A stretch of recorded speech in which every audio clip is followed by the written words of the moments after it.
बचपन से मुझे याद आया कि आपका घर बीजेपी ने छीना और आप उसी के साथ गठबंधन में आ गए क्योंकि आपकी बचपन की यादें हैं ना वहाँ बहुत। पर मेरी लड़ाई मेरे घर को लेकर नहीं है ना। मेरी लड़ाई चिराग को फर्स्ट बनाने को लेकर नहीं है। अगर मेरी लड़ाई मेरे अपने घर को, अपने परिवार को आगे बढ़ाने को लेकर होती तो यकीनन मेरे फैसले बहुत अलग होते। मैं ये फैसले नहीं लेता जो फैसले मैंने हाल फिलहाल के दिनों में लिए। मेरी लड़ाई मेरे घर को बचाने को लेकर नहीं है, मेरे गाड़ी घोड़ा को लेकर नहीं। मेरी लड़ाई बिहार को फर्स्ट और बिहारियों को फर्स्ट बनाने को लेकर है। तो ऐसे में जो फैसले मैंने लिए वो उस दृष्टि से लिए। और जहाँ तक रही बात घर खाली कराने की, यकीनन जिस घर में मैं पला बढ़ा, पैदा नहीं हुआ, बट हाँ लगभग 4 दशक से ज़्यादा मेरी उम्र हो गई और उसमें 3.5 दशक मैंने उस घर में मैंने बिताए, तो यकीनन उस घर से जुड़ी कई यादें थीं।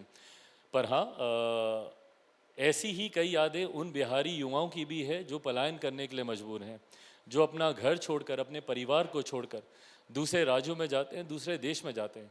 मैं उनके उस दर्द को अब और ज़्यादा करीबी से समझ सकता हूँ जब मेरा घर खाली कराएगा। तो ऐसे में उस बड़ी लड़ाई को साधने के लक्ष्य के साथ मैं निकला हूँ। तो मेरी लड़ाई मेरे घर को लेकर नहीं थी कभी।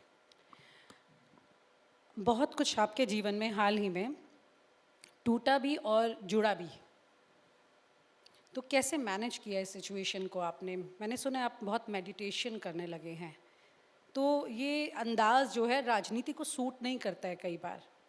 कैसे मैनेज कर रहे हैं? मैं करता हूँ, मेडिटेट करता हूँ, पूजा करता हूँ। मैं आस्तिक हूँ, बहुत मानता हूँ इन सब चीज़ों में। मुझे नहीं पता भगवान है नहीं है, मुझे नहीं पता कि पूजा पाठ से क्या होता है नहीं होता है, पर मुझे इतना पता है कि वो मुझे बहुत ग्रेविटी देता है। मेरा खुद के ऊपर बहुत नियंत्रण, I am always in control of my self because of these things. Meditation is definitely one of the ways which I practice.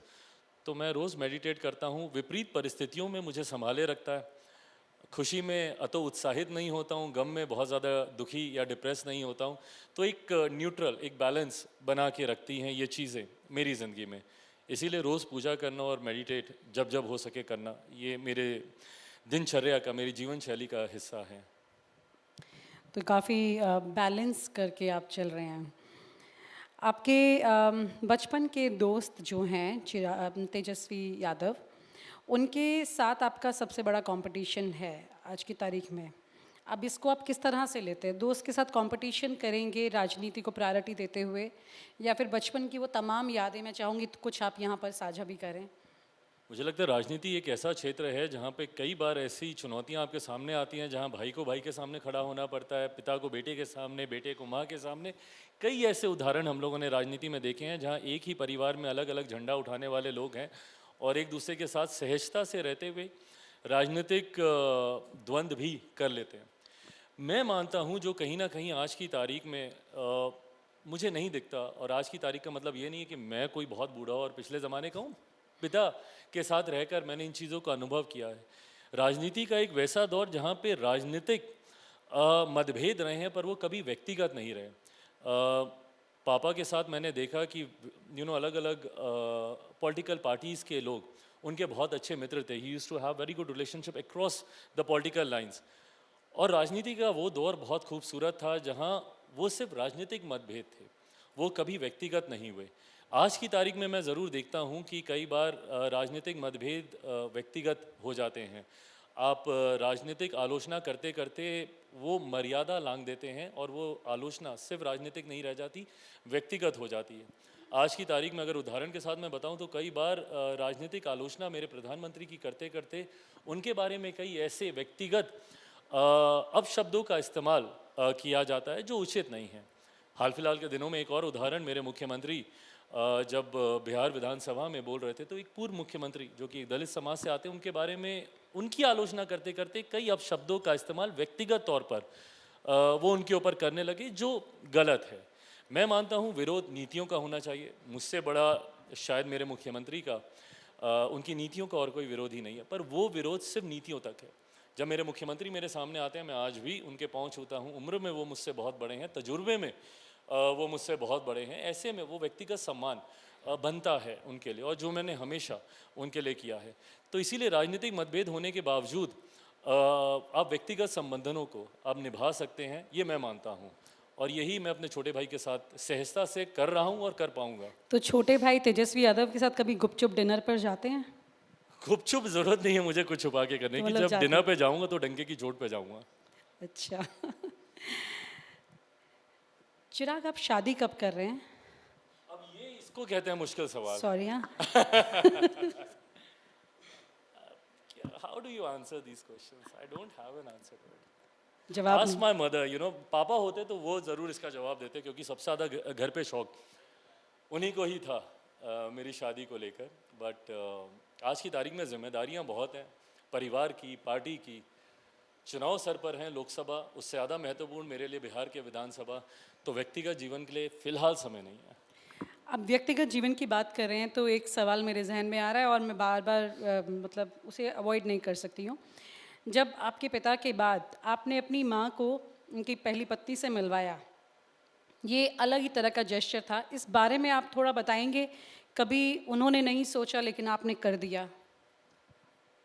मुझे लगता है कभी कभी ना हम लोग अपनी ज़िंदगी को खुद ही बहुत कॉम्प्लिकेट कर लेते हैं, अपने दिमाग में इतनी उलझनें हम लोग खुद ही बुन लेते हैं। ऐसा होगा तो ऐसा होगा, ऐसा होगा तो ऐसा होगा। मुझे लगता है रास्ते बहुत आसान होते हैं, बट हम लोग खुद ही इतने डिटूअर्स ले लेते हैं लक्ष्य तक पहुंचने के लिए, कि हम लोग अपनी ज़िंदगी को बहुत कॉम्प्लिकेट कर देते हैं। आई थिंक बहुत इजी था। गांव गए, मैं मॉम को लेकर गया, दोनों साथ बैठी। मेरे लिए वो बहुत खूबसूरत तस्वीर थी जहाँ माँ मॉम दोनों एक साथ हैं। ब्लेस्ड हूँ कि दो दो माँओं का आशीर्वाद मुझे मिलता है, मुझसे ज़्यादा सौभाग्यशाली कौन होगा। तो मुझे नहीं लगता कि वो मुश्किल था, and that has given a lot of peace to lot of members in my family. और मुझे लगता है रिश्ते अब और खूबसूरत हुए हैं।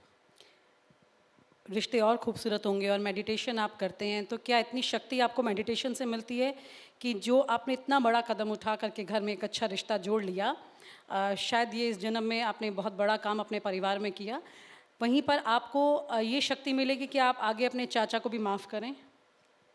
पहली बात तो मैं कोई नहीं होता उन्हें माफ़ करने वाला। वो रिश्ते में, उम्र में, दोनों में मुझसे बहुत बड़े हैं। बट हाँ, मुझे लगता है कि अब दूरियां इतनी ज़्यादा आ गई हैं कि अब वापस जाना अब मुमकिन नहीं। और बहरहाल मैं एक ऐसे परिवार से आता हूँ जहाँ पर ये फैसले परिवार के बड़े ही लेते हैं। मुझे परिवार से अलग करने का फ़ैसला उनका था, अपने से दूर करने का फ़ैसला उनका था।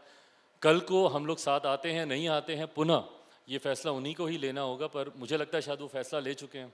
जब वो कहते हैं कि सूरज पश्चिम से उग जाएगा पर चिराग से मेरा कोई रिश्ता नहीं रहेगा, तो मुझे लगता है उन्होंने भी डिसाइड कर ही लिया। पर चिराग तैयार है कभी ऐसा हुआ तो?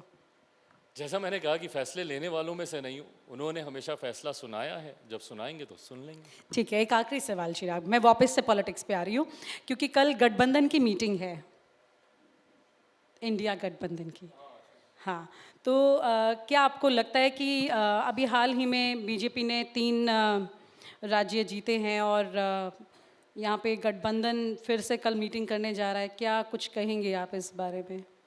मीटिंग करें, मीटिंग से कोई दिक्कत नहीं है, पर उसका कुछ नतीजा तो निकले। दो दो तीन तीन मीटिंग पहले भी हुई, पर हम लोगों ने देखा कि इन 5 राज्यों के चुनाव में ही ये लोग एक मंच पर नहीं आ पाए। तो जो दल विधानसभा के चुनाव में एक साथ नहीं आ पाए, वो जनरल इलेक्शंस में एक साथ आने की बात करते हैं। मुझे लगता नहीं कि ऐसा होगा। उदाहरण हम लोग के पास दो दो चुनाव के रहे हैं। 2014 में भी ये प्रयास किया गया था, 19 में भी ये प्रयास किया गया था। मुझे लगता है ये एक ऐसा भानुमति का कुनबा है जो हर बार बनने से पहले ही धराशायी होने लगता है, और स्वाभाविक भी है, क्योंकि एक मंच पर ही आपको जब कई दावेदार दिखाई देते हैं जिनकी अपनी अपनी महत्वाकांक्षाएं बहुत हैं। मुझे लगता है कि जब एक साथ इंडिया अलायंस के तमाम घटक दल जब एक साथ आते हैं, तो एक मंच पर 1 दर्जन से ज़्यादा आपको प्रधानमंत्री पद के ही दावेदार दिखाई देने लगते हैं। तो ऐसे में व्यक्तिगत महत्वाकांक्षाएं जब इतनी हावी होने लगें कि आप एक दूसरे के सर पर चढ़कर अपने लक्ष्य तक आप पहुंचने का प्रयास करें। इस बार के भी चुनाव में हम लोगों ने देखा कि जिस तरीके से घटक दलों के बीच जुबानी जंग सुनने को मिली। कांग्रेस के एक वरिष्ठ नेता ने जिस तरीके से, सपा के हमारे साथी यहाँ पर बैठे हैं, उन्हीं के नेता के बारे में जिस तरीके से उन्होंने टिप्पणी की जो उचित नहीं थी, और बदले में जो जवाब वहाँ से मिला, तो मुझे लगता है कि गठबंधन में अगर आप वो सहजता नहीं हो तो उस गठबंधन का टिके रहना मुझे नहीं लगता कि मुमकिन होगा। ऐसे में मेरे मुख्यमंत्री भी उस गठबंधन में है जो उस गठबंधन का नेतृत्व करने की महत्वाकांक्षा रखते हैं। सोचिए, जिनको बिहार की जनता ने नकार दिया हो, वो गठबंधन का नेतृत्व करने की महत्वाकांक्षा को साधने के साथ साथ देश का नेतृत्व करना चाहते हैं। तो ये विरोधाभास दिखते हैं घटक दलों के बीच में। तो ऐसे में इंडिया अलायंस एक साथ आ पाएगा, मुझे लगता नहीं। ठीक है, लेकिन फिर भी बीजेपी इंडिया पर काफ़ी अटैक करती है। खैर, युवा नेता चिराग पासवान अपने जितने अच्छे से रिश्तों को संजो के चल रहे हैं, उतने अच्छे से राजनीति के नए आयाम खूबसूरती से लिख रहे हैं, अपने जीवन की लकीर तय कर रहे हैं। बहुत बहुत शुक्रिया आपका आज न्यूज़ नशा के मंच पर। Thank you so much for having me here. और आप हमसे जुड़े रहने के लिए सब्सक्राइब करें YouTube पर, फॉलो करें Twitter पर और लाइक करें Facebook पर। और ज्यादा जानकारी के लिए आपको टाइप करना होगा सिर्फ न्यूज़ नशा।